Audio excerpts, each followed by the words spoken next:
the Seminary Co-op Bookstore, and iHouse all being willing to sponsor my talk. And I'd especially like to thank Jamie Bender, who invited me to be here tonight. And most importantly, I'd like to thank all of you for coming out to hear me speak. As Jenna said, I'm going to speak tonight about my new book, Why Leaders Lie, The Truth About Lying in International Politics. And let me start by telling you how I became interested in the subject. In the spring of 2003, Serge Schmemann, who then wrote for the New York Times, was doing a piece for the Sunday Week in Review section on international lying. And he called me up and he said that for some reason, when thinking about the subject, my name popped into his head. I had never met him before, but he asked me, what were my thoughts about international lying? And I said to him, I've never thought about the subject before. Nevertheless, they thought they were doing the right thing, and they waged this deception campaign for what they thought were positive ends. It's also important to emphasize that I talk about noble lies in the book. I make the argument that there are some lies that our leaders have told over time.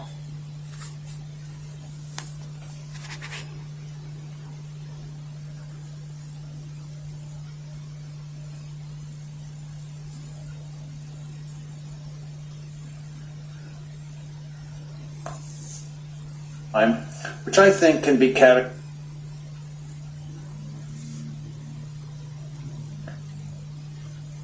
as noble lies. And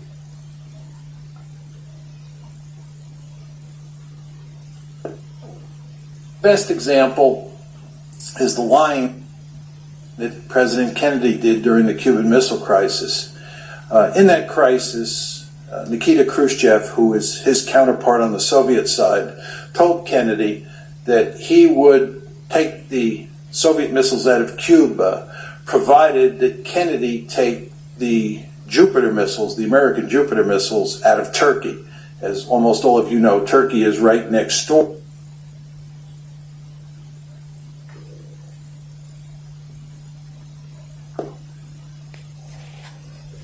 to the Soviet Union. And those Jupiter missiles, a lot like the Soviet missiles in Cuba, looked like us. And Khrushchev wanted them out.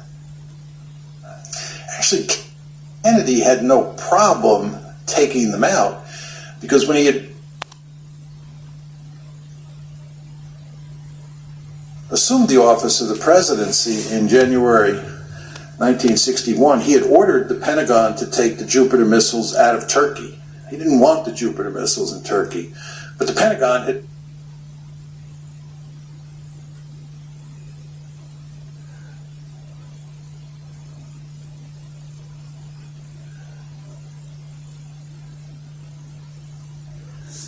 missiles.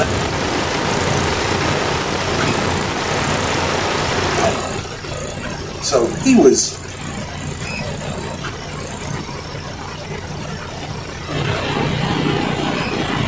not worth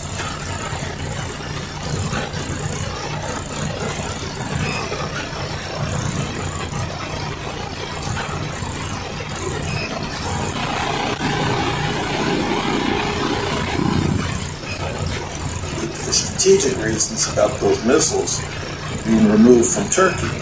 But he felt that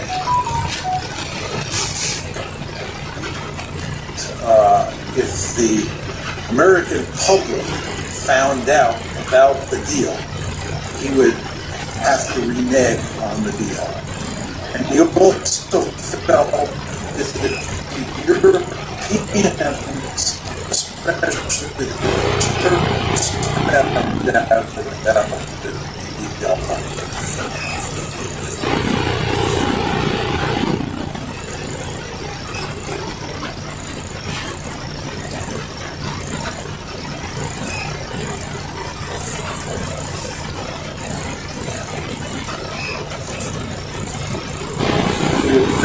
United States' commitment to defend Europe was not very firm. America was willing to compromise Europe's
and started asking questions about whether or not can be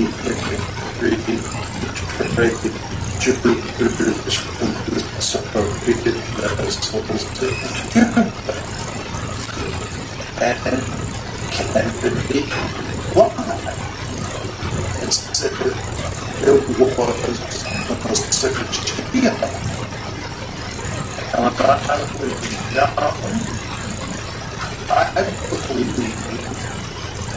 that almost everybody else who studied the humanist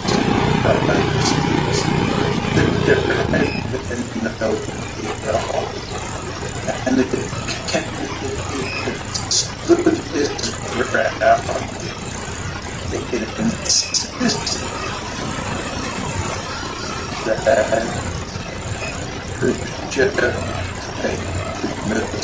that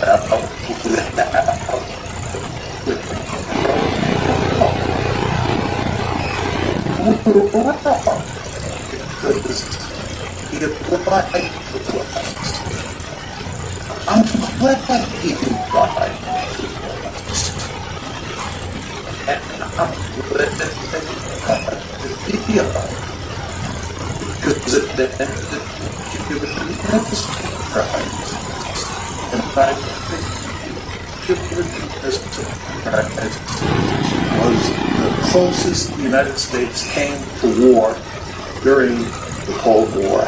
And given that both sides had thermonuclear weapons, there was a chance that the war would have escalated to the nuclear level. I think it was imperative that the president and the